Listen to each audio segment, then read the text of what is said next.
Salut! Aujourd'hui, comment rempoter des petits pois en micro-mottes. Alors, je vais les faire moi en micro-mottes, c'est des micro-mottes de 5 cm. Vous pouvez prendre des petits godets, hein.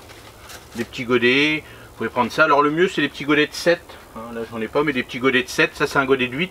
Godet de 7, c'est pas la peine d'avoir des très gros godets, ça ne sert à rien. Vous voyez, moi je le fais dans 5 cm, hein. C'est un godet de 5 on va dire. Donc là, moi je vais les mettre dans des petites plaques de 50 pour gagner de la place. Donc là, j'ai remis un terreau. Donc je laisse que je prends mon terreau, c'est du terreau à rempotage celui-ci, hein, pas de terreau à semis, ça sert à rien parce que c'est des grosses graines, donc il n'y a pas de souci, ça va pousser. Donc là, dépensez pas de l'argent inutilement dans un terreau cher. Les terreaux à semis, c'est quand même mieux pour les graines, tout ça, mais là pour des grosses graines de petits pois, haricots, fèves, si vous voulez avancer comme moi des choses, ça sert à rien, vous prenez un bon terreau. Donc là, j'ai bien, vous voyez, j'ai mis dans mes alvéoles, j'ai laissé à peu près 2 petits centimètres à peu près, hein, c'est ce qu'on va les enfoncer comme ça. Donc moi c'est des petits pois que je récupère moi-même, hein, comme tous les ans, hein. Donc là pourquoi je fais ça, c'est parce qu'en ce moment chez moi les sols sont gorgés d'eau, ça va pas pour l'instant. Donc là ça va, il n'a pas plu depuis à peu près une petite semaine, il y a du soleil mais il fait froid le matin. La terre est pas encore chaude, mais pour les petits pois c'est pas très grave, hein, c'est pas. Mais ce qui est important c'est que là ils annoncent encore un peu de pluie, donc on va voir ce que ça va donner. Mais surtout c'est éviter de mettre de la graine dans un sol comme moi argileux, trempé. Là ce qui va se passer c'est que les graines, s'ils restent tout le temps dans le froid, dans l'humidité, ils vont pas pousser, ça va pas le faire. Donc pour avancer un peu les choses, je les mets en micro-mottes. Donc vous allez faire par rapport à ce que vous voulez faire vous d'habitude, c'est à dire que si vous faites ça, en fin de compte c'est la même chose que si on faisait des semis en poké. C'est en poké, hein, on fait un trou, on met ça en fonction de ce que vous avez besoin. Donc là pour les petits pois on va dire allez 50 cm, tous les 50 cm à peu près, hein, on va dire à peu près comme ça. Et vous mettez 3-4 graines. Donc on va faire exactement la même chose. Donc dans les trous qu'on a préparés là, donc on va mettre 3-4 graines. Et puis après on les replantera à la distance que vous allez avoir à faire. C'est-à-dire que là ça va être des petits pois nains. Hein, donc nains, ils montent quand même à 1 mètre, 1 mètre 20 à peu près.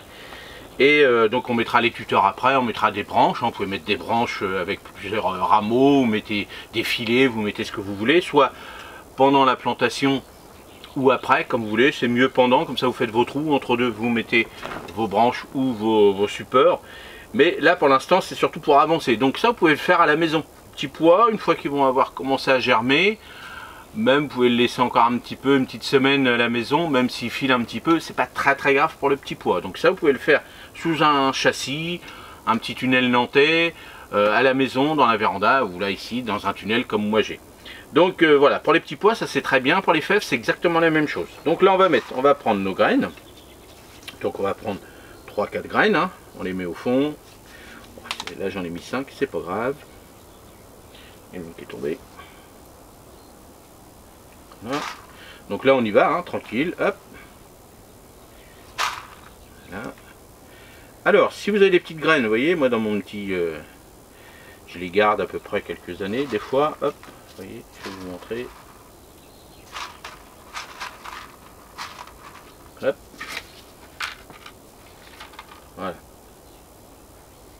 On va essayer de mettre comme ça, vous voyez, ça c'est des graines marron, faut mieux éviter, vous voyez, par rapport à des graines normales, c'est celle-ci qu'il faut prendre. Donc moi c'est des graines à grains ridés, hein. Donc là hop, vous avez ça, et là ça, ceux-là faut pas les mettre, ça sert à rien, ils vont pas pousser. Donc hop, on sert à rien.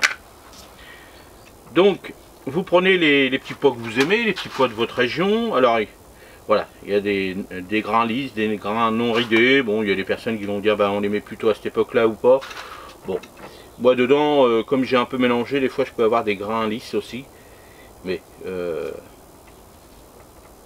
voyez là je peux pas vous le montrer, mais celle-ci elle est marron et en plus il y a un trou dedans. Donc c'est un petit insecte qui est venu pendant qu'il mûrissait, un petit insecte qui est venu piquer. C'est une petite larve, hein, qui vient dedans, qui bouffe ça. Bon on n'y peut rien, hein, c'est comme ça. Donc c'est pour ça qu'au moment où vous allez récolter vous-même, hein, moi c'est toujours des graines que je peux récolter, hein. La plupart si je peux, j'essaye de semer des choses que je peux récupérer. Surtout les petits pois c'est très facile à récupérer. Prévoyez quelques pieds supplémentaires si vous voulez en récupérer. Donc avant d'acheter, vous regardez si c'est des variétés non hybrides, tout ça. Bon, vous regardez, prenez pas de risque. Des fois dans les hybrides on peut y arriver, des fois on peut pas y arriver. Donc bon, maintenant avec tout ce qu'ils font, c'est plus de trop. Donc prenez vraiment des variétés anciennes. Moi, ce petit pois là me convient tout à fait. Allez, encore une graine noire. Moi, quand j'en ai de trop, et puis je vais pas tout manger, hop, je les mets directement au congèle. Et après l'hiver, je fais des petites purées, des petites. On peut faire même de la soupe avec. On peut faire des veloutés, on peut faire beaucoup de choses avec. Et je peux vous dire, l'avantage des petits pois, c'est très nourrissant. L'avantage du petit pois, c'est que ça apporte de l'azote après pour la culture suivante. Donc bien souvent, on va mettre des choses qui aiment bien l'azote, hein, les choux, les petites choses comme ça. Donc là, c'est bien. Voilà, là, il y en a plein. Hop. Voilà. Voilà. Un peu plus, on ne sait jamais. Tac. Tac. Tac. Et voilà.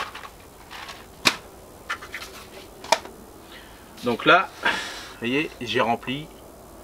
Voilà, comme ça. Alors comme là c'est des grosses graines, par contre on recouvre. On recouvre. D'habitude quand c'est des toutes petites graines je recouvre pas. Là je recouvre. Alors ce que vous allez faire attention aussi, si vous le mettez sous un châssis, et il va falloir faire gaffe, c'est aux rongeurs. Vous mettez ça sous votre véranda, si vous avez des petits rongeurs aussi c'est pareil. Bon à la maison normalement ça devrait le faire. Mais si vous mettez ça par exemple comme moi, ici, j'ai les petits rongeurs, donc faites gaffe. Si vous voyez que le lendemain, ils ont tout bouffé. Alors si déjà dans votre coin, si vous savez que vous avez plein de rongeurs, mettez une petite plaque dessus, une petite plaque de verre ou une planche, hein, tout simplement, pour éviter que les rongeurs viennent bouffer vos graines. Parce qu'à cette époque-là de l'année, ils n'ont plus grand-chose à manger. Et là, vous leur donnez des graines. Donc là, ils sont contents.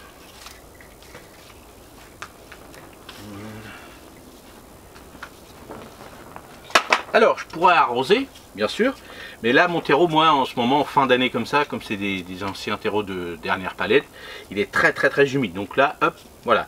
Il faut que le terreau, hein, vous voyez, grosso modo, vous voyez, regardez-moi comment je sais qu'il est humide, vous voyez, on entend bien, puis vous voyez, ça coule, vous voyez, il y a de l'eau qui coule. Donc là, il est vraiment trop humide. Mais vous voyez, ça fait une boule. Alors, ça va encore, parce que vous voyez, il se défait un petit peu, mais si vraiment vous faites une boule complètement puis que ça, vous voyez, ça se défait pas comme ça, c'est que là il est vraiment très humide. Donc faites attention. Pour les grosses graines de radis, comme de petits pois, ça va encore, mais les toutes petites graines, quand votre terreau est vraiment gorgé d'eau puis qui sent un petit peu, laissez-le sécher un petit peu dans un petit coin, hein. Par exemple là je vous ai un petit tunnel comme ça, ou sur le rebord d'une fenêtre. Attention quand même, parce que s'il sèche ça veut dire qu'il a fermenté un petit peu, donc faites attention. Bon voilà, donc on va laisser ça aller, on va dire 10 degrés si vous voulez. Bon alors moi là ici, vous voyez là il commence, le soleil arrive, il fait 13 degrés. Donc dans la journée ici sous le tunnel il va faire une vingtaine de degrés, parce qu'il y a le soleil. Quand il n'y a pas de soleil ça reste entre 8 et 10 degrés. Mais pour les petits pois c'est pas grave, hein. En dessous de 5 ils vont arrêter de pousser, mais ils vont pas, ça gèle pas, hein, les graines tout ça. Bon évidemment ne mettez pas à moins 5 non plus. Mais bon, si c'est en dessous de 5 degrés ça va végéter, si c'est au-dessus ils vont continuer à pousser tranquillement.